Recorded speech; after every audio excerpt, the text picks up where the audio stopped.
welcome to another episode of Great People TV. I'm Ben Ibrahim, and as you can see on screen, we have my wonderful co-host, Sylvia Friedman. Sylvia, how are you? I'm doing great. How are you?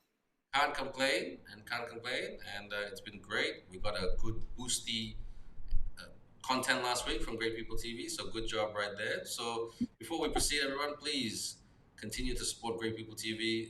Support us and follow us by liking and following us on our Instagram, Facebook, YouTube, and also our LinkedIn page. So Sylvia, as usual, is smiling radiantly. Why smiling radiantly? Because she has brought in another fantastic guest. She is on fire. So Sylvia, who have you brought in this week? Because we're talking about stress at work and how that Mhm. affects our mental health. Absolutely. I mean, I've had to take some time off recently just to recharge, and I call it a mental health day. So today we are talking about burnout and how to manage it, how to manage stress, how to prevent um, burnout. And there is such a thing as pandemic burnout. And so we're going to find out from a very wise expert, Allison Heiliczer. She is based in Singapore right now. She's a psychotherapist, ICF certified coach, founder of Rethink the Couch. Her work focuses on helping people transform their relationship and work challenges. That's something that everybody I know, including myself, needs more of. You know, that kind of coaching, that kind of guidance. She's an American, and she spent 12 years in Hong Kong in private practice, clinical and corporate settings as a practicing psychotherapist and coach. And she's now launching Rethink the Couch in Singapore. So let's give a warm welcome, Allison. Allison, it's an honor. It's an honor to have you.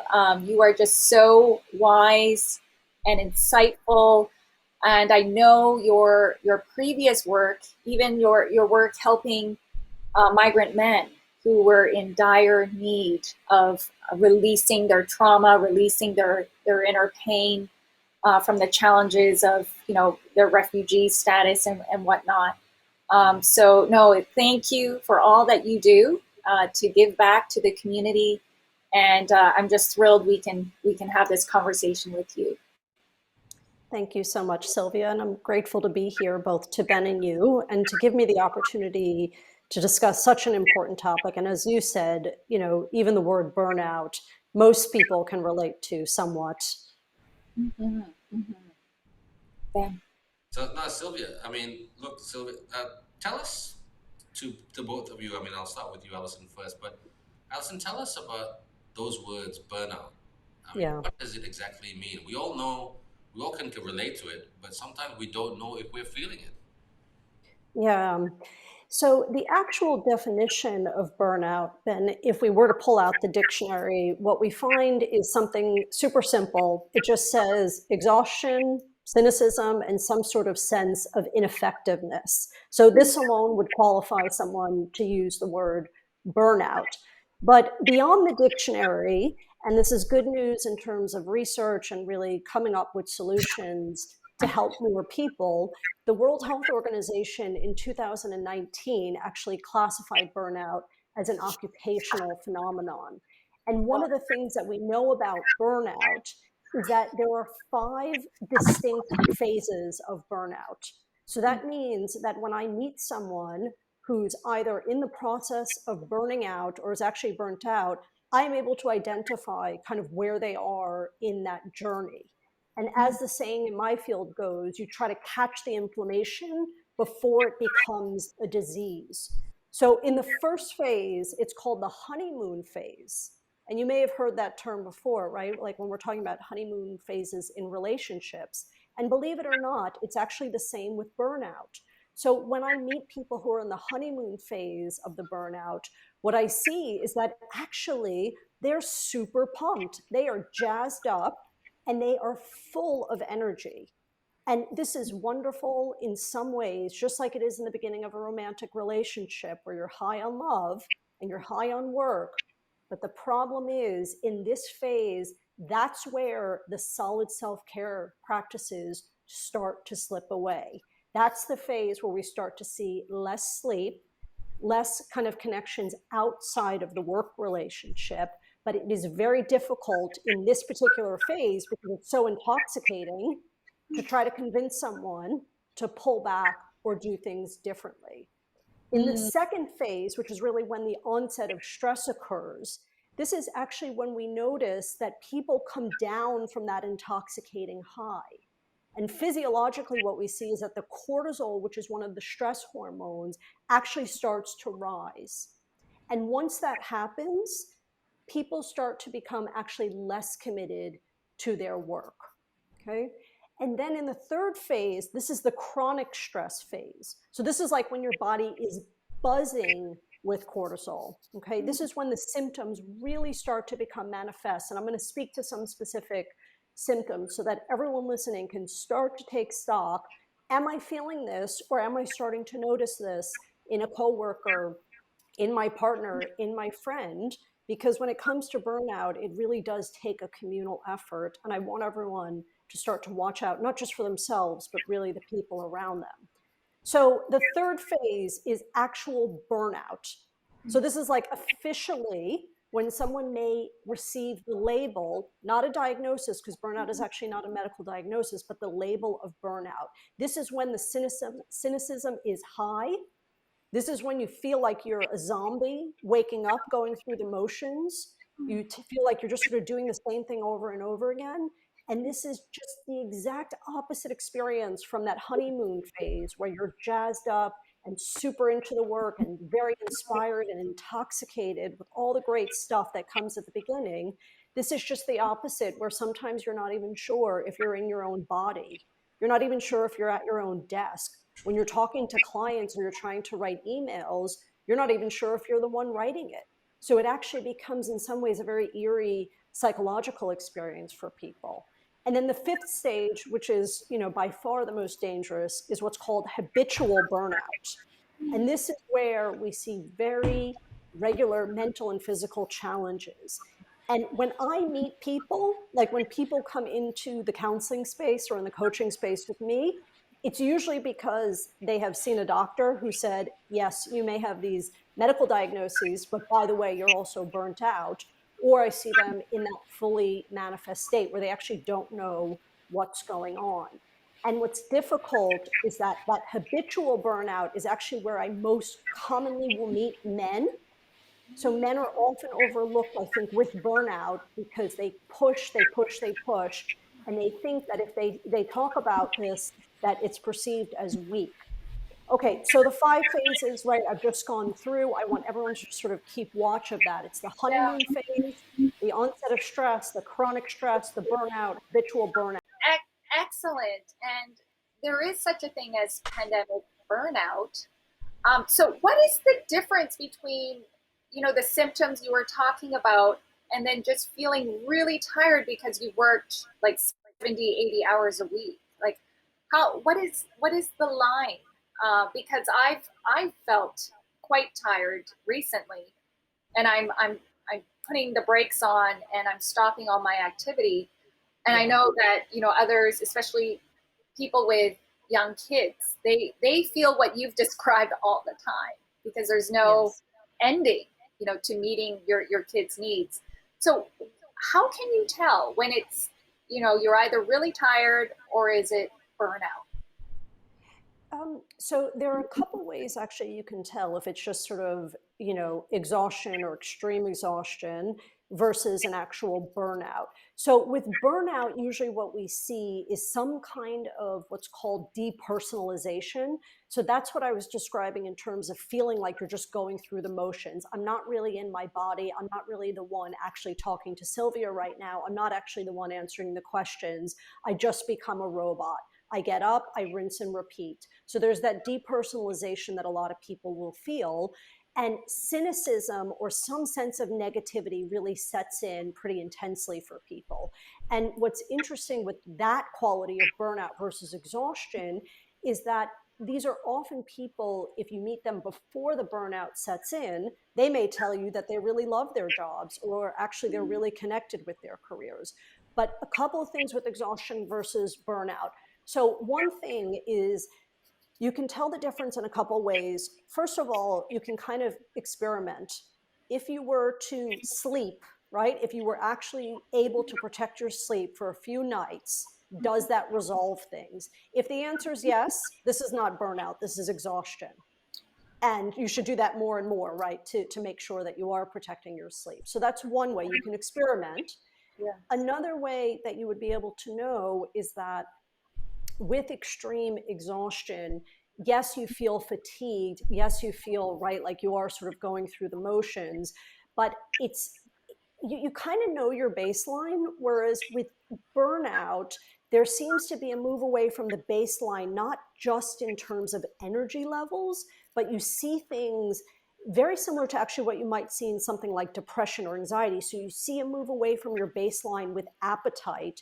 You see a move away from your baseline in terms of physically how your body feels. You'll also see changes a little bit more dramatically to personality, and also the focus tends to be different. So you're not quite able to push through like you are sometimes with exhaustion.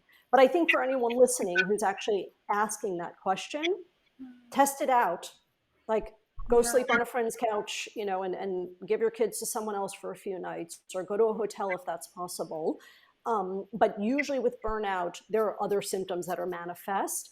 And when I'm talking to someone, there is a kind of burnout texture, right? There's the cynicism. There's like not really knowing if you're the one doing the work or if you have a connection with it anymore. Yeah, yeah. I want to ask because the pandemic has been upon us for nearly 3 years, and Yes. this is new territory. We've never had a Yep. pandemic in our lifetime, and I've heard the term pandemic burnout bandied about. Is that real? And anecdotally, from the people that you've spoken with, I mean, what is it? What does it look like? Is it dangerous?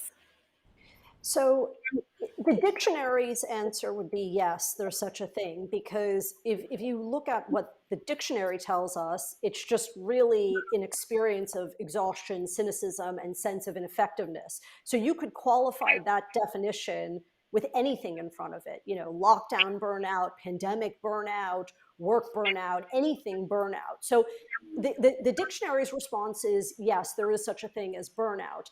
But if you look at the World Health Organization's definition, which really classifies it as an occupational phenomenon, that is strictly pointing to something that happens in the workplace. So yes, there are more people for sure who are burnt out in the workplace, probably as a result of the pandemic, right? Because a lot of us tend to have different jobs, right?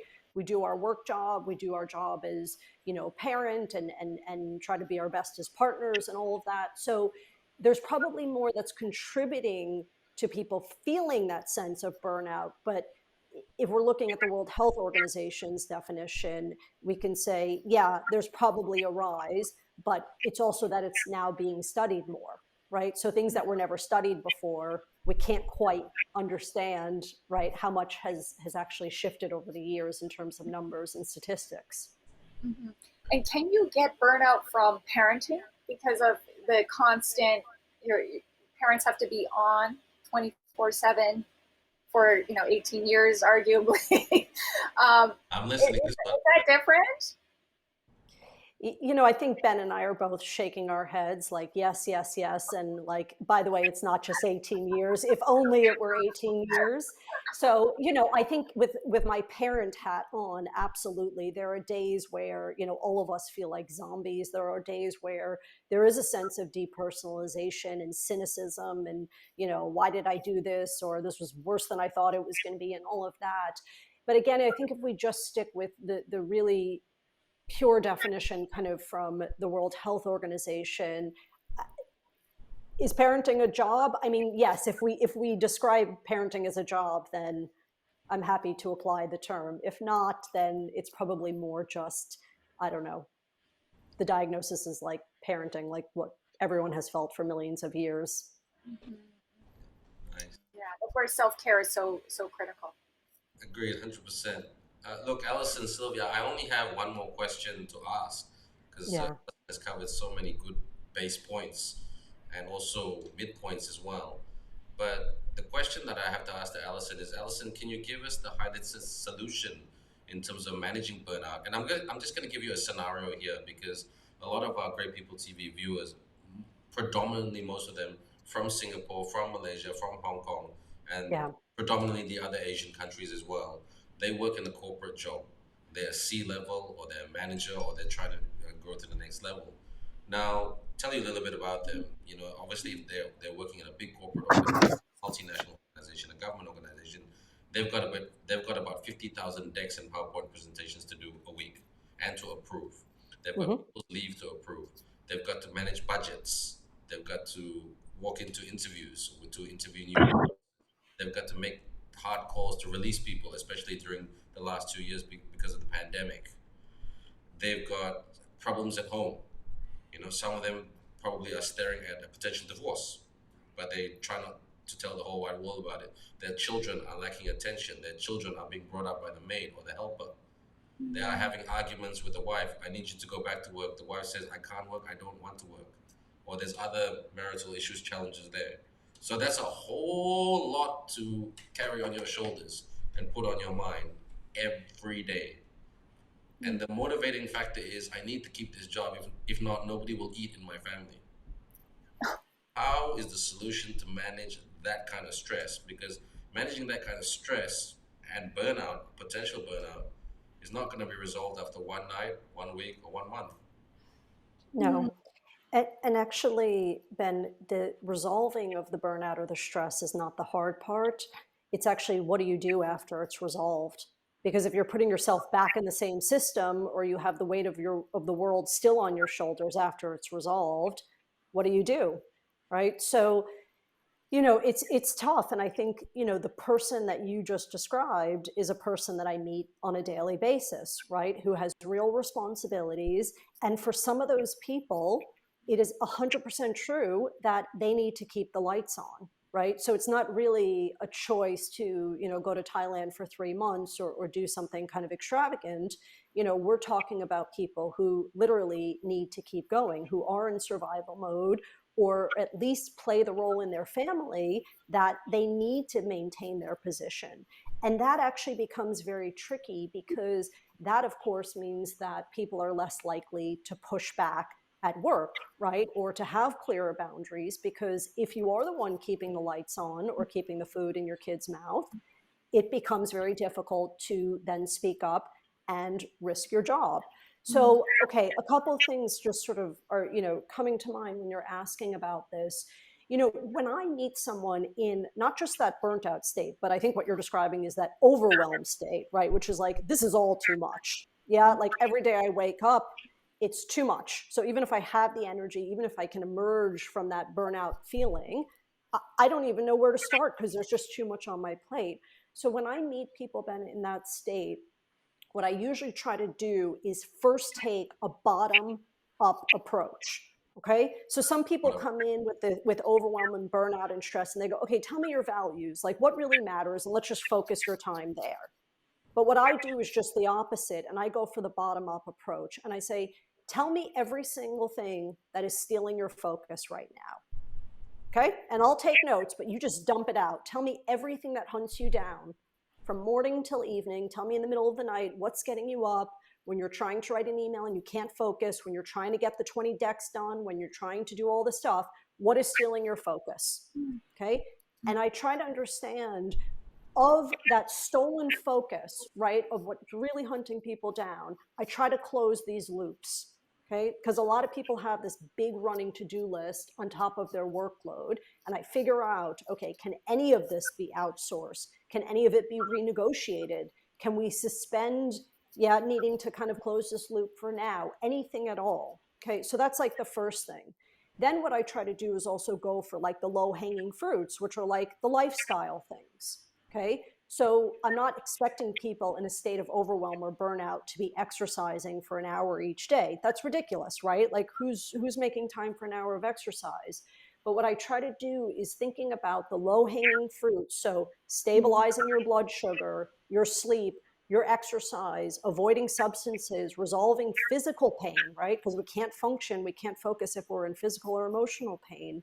Of any of those low-hanging fruits, which can we pick off and which might we be able to focus on that may make a tiny difference?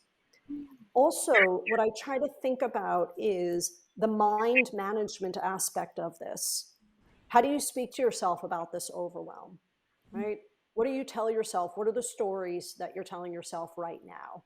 Okay. Some of the stories people tell me all the time is they feel like if they don't do this, right, their families will fall apart, or they're not going to ever be able to manage this. So in addition to getting that stolen focus out of their heads, what I try to understand is what are the stories you're telling yourself? What's going on in your mind so we can learn to manage that differently. And then finally, right, if we really look at like burnout and overwhelm and all this stuff, the true way to move the needle here is actually to get the system to change. Now, that sounds easy, right, on my end to say that, but the individual, of course, is part of what makes up that system. And so some of the things that I do, Ben, is I work very closely with people who work in HR or at the C level, and I try to figure out is if there's any promotion of this kind of burnout. Like, what is it that you feel that you're actually getting from this? Since we know study after study is telling us that like this doesn't serve the long-term goals of a company. So as much as I can, I have to look at the individual, I have to look at the individual system at home, but then I try to put it in the workplace and say, okay, what is it that we might be able to shift here? How can we start to identify people who are at risk? And how do we really like get them involved in the company in a way that like they're not doing these tasks that are stealing, again, their focus from things that they really need to be working on. Oh, that's excellent. Is there anything else you do to when you work with the employer to change the culture somehow to prevent burnout? Yeah, so I always look at the messaging at the top. You know, who do people think that they're working for? What is that person promoting, right? What's coming out of his or her mouth? So I will watch things. I will actually research kind of the image that this person or these people are portraying, because that really matters, especially in a place like Asia, right, which is very hierarchical, and people do try to kind of be inspired by going to those next levels and looking at the top. So that's one thing. I would also start to work with HR professionals to figure out how they're talking to people, and also with leaders, because believe it or not, when I go to a lot of companies, a lot of HR and leaders are actually not talking to their people. They're making a lot of assumptions. So I try to push for more curiosity of like, what's actually going on in your workforce's life? Like Ben mentioned earlier, are there people on the brink of a divorce? That is going to increase their stress levels. How much of your workforce has young children? That's going to increase their stress levels. Like, can we take a closer look at who you are employing? And as I said earlier, is like identifying who is at risk and who might be resistant to push back. So this is often two main groups of people. I think men are sometimes unwilling to kind of, again, use the burnout or stress term because they don't want to be perceived as weak, and people in survival mode. So how do we make sure that we reach all these populations that might be at risk? Now, there's something called the Maslow burnout inventory, the MBI, which is actually an inventory that companies can use. The challenge, though, right, Sylvia, is that, you know, identifying burnout in a company is not a good look. So the reality is we sometimes have to dress it up and call it something else. And Productivity. Productivity. Yes, and what I, you know, when I go and I speak to my corporate clients, what I always tell them is your workforce is not stupid, okay? So when I'm coming in and I'm talking about how to reduce your stress, they know that the subtext is how do they become more productive? So why don't we just speak to the elephant in the room, right? So I'm a therapist and a coach. I'm going to talk to you about stress. I'm going to talk to you about burnout or whatever we're going to call it, right? We all know what we're talking about. And yes, this is about increasing your focus and productivity. And guess what? That's good for you and that's good for the company. What's not good for the company, what's not good for the employees is having people burn out, having people really stressed, having people who have all these open loops, the stolen focus, because that doesn't make for a better company or a better culture. So it's usually my job to take off my therapist and coach hat and put on my sales hat and say, look, my true business is in the business of service, not sales, but I do need to do a little job of selling to the company and its people why this matters for both of them. Mm. Well, your work is so needed, especially in Asia where the work hours are long and workaholism is rampant. I mean, it's a badge of honor, really, Yes, and where everyone's chasing the holy grail of success. yes, Just a few more questions before we wrap up. sure. Why should people care about this? I mean, you obviously care and you help people very strategically as a coach, as a psychotherapist. Why should people care? I mean, could it lead to death? And perhaps that's not as well known, but I think it's important for you to highlight that for us. Yeah. So the answer is that there are real risks. So when someone asks me the question of like, why do anything? Why work on my relationship? Why care about X? Why care about Y? Really try to figure out, is the person asking that question more motivated by what he or she might gain or lose or both? So let me talk a little bit about what people risk if they don't work on stress or burnout. And then I'll talk about what people might gain, because I think people listening will have different kind of focus in terms of their motivation. So, what might you risk? Look, true burnout and true stress has real physical implications. Okay, Mm-hmm. so at the very, very least, you're putting your body into a constant stress response state, which means your cortisol is high, which means your blood pressure could rise, which could lead to an increase in things like heart attack. Yeah. So that's like very least. Am I willing to go so far as to say it causes death? No. But I'm willing to say that it increases all of these things that do lead to death. And so, Yes. in an indirect way, I'm saying, yes, I do have cause for concern that people who are in constantly stressed out states or Yeah. burnt out states are much more likely to die prematurely. Okay. In a roundabout way, without saying a direct yes to that. So, what do people risk? So, physical health. What do Yeah. people also risk? Well, let's talk about what people want to do outside of their work lives, or what people want to do outside of caring for young kids or caring for elderly. So they risk not being engaged in the rest of their lives. That's for some people a pretty big risk. What Wow. else? Interpersonal relationships. I mean, people who have work addictions are at a much higher risk of facing things like divorce, Mm. right? Or alienating their children, or their children waking up 18 years later and saying, you know what? It's not just quality time, it's actually quantity time, right? And you were never there for me, and we don't have a relationship. So physical risk is high. I think people's personal lives outside of, whatever is stressing them out or burning them out is at risk. And their personal relationships, which absolutely take time, effort, and attention. What do they gain? Like if someone said to me, all right, you know what, the risk's not compelling. I want to know, what do I gain by reducing the stress or resolving the burnout?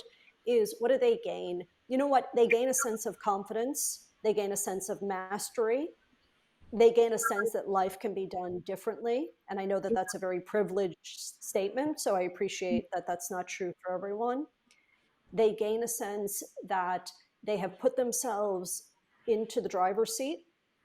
So there's a higher sense of agency, right? They're not just kind of sleepwalking through their lives.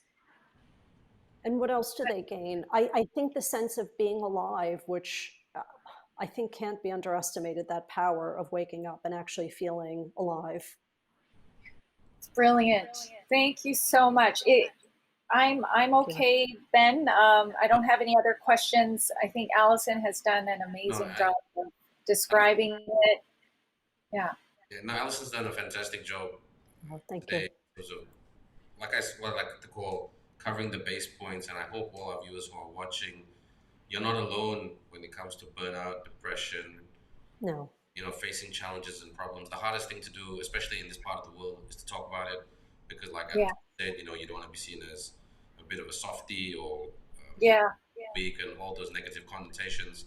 So to everyone out there who are watching Great People TV, you're not alone. Please reach out to someone. Like I think the best tip that Allison or takeaway that Allison gave us today is that bottom up approach. If you're feeling the hard breathing, if you're feeling the stress of all those presentations and the workload, or a very demanding boss, or very unfair home, sorry to say that, but yeah, like just bottom up approach. Take a piece of paper, write it all down, and then write down what's important and prioritize, and that's a really really good starting point. And then phase two is really, some people can see someone like Allison, a professional like Allison, and Allison does a lot of this work in Asia, and she's very sympathetic towards not just expats moving who are living in this part of the world, but also locals who are trying to really really make it work hard. Because I'll be very honest, as an Asian, I say this pot calling the kettle black. Sometimes we Asians can be quite unsympathetic towards each other about this sort of thing. But times Yeah. have changed. Times have changed. We live in a different generation. And COVID, the best part about COVID is that it woke everybody up in terms of be sensitive about this. If not, people will get burnt out. People will leave. People will get divorced. People may even commit suicide. God forbid. Mm. So Absolutely, Ben. That was so yeah. spot on. I think suicide rates have been going up, and yeah, if I hadn't been working out an hour a day, I mean, I work out nearly an hour a day, 5 days a week. I'd be very burnt out right now Yeah. because of the pandemic. So yeah, no, we all have to be vigilant. And Allison, I know I've heard you're a brilliant coach, and you're very gifted and great at what you do. And thank you so much for sharing your powerful insights with us. And I think it's a wake up call. It was an amazing refresher for me today. Right. Just one last question, Sylvia, and to Allison. Allison, a very easy one. Can you just read out your email? We'll put your email here on screen so our viewers, if they want to reach out to you for your professional services, how's the best way to drop that first question email, so to speak? Yes, and for all those listening, I really encourage you to reach out if you have a moment. If you go to rethinkthecouch.com, so again, that's rethinkthecouch.com.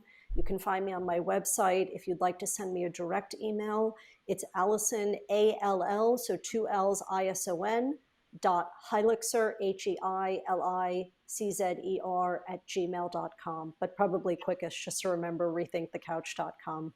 Great. Thanks so Thank you much. very much. Thank you, everyone. Thank you. That was great. Thanks. Good job. Wow, that was Wow. yes. So illuminating and wow. Yeah. Thank you. Yeah. That was I think we're both taking a pause because we both are rechecking our lives, and I wanna take a leaf out of your book and go to the gym today. I keep saying that every day, but it never happens because it's been raining a lot in Malaysia. So Oh, you have to. I mean, I've been feeling tired then, and I will be taking the next few weeks off just to take it easy. And yeah, it was good. It was very informative, power packed. Great to be with you as usual. And I think you have another guest, future guest, Michael Tay, who can give some tips on meditation. And yes. I've heard it's amazing. So yeah, I'll be tuning in for that episode. Yeah, so Michael, thank you, Sylvia. Michael Tay, everyone will be. He's been on our show before. He was our first show of 2022. He'll be coming on board with a few other professionals as well to just share how meditation can help with the burnout, with managing burnout. And my wife Sophia and I attended a couple of his workshops, and it is absolutely the best. Seriously, we wouldn't we wouldn't ask him to come on board if his practices were not good. So until the next episode, everyone, on behalf of Allison, our guest today, Sylvia, my co-host, Hannah Ismail, and the production team here at Great People TV, and myself, Ben Ibrahim, thank you for watching our channel today. And we'll catch you next week on another episode of Great People TV. Stay safe, stay well, and as always, stay great. Bye. Bye.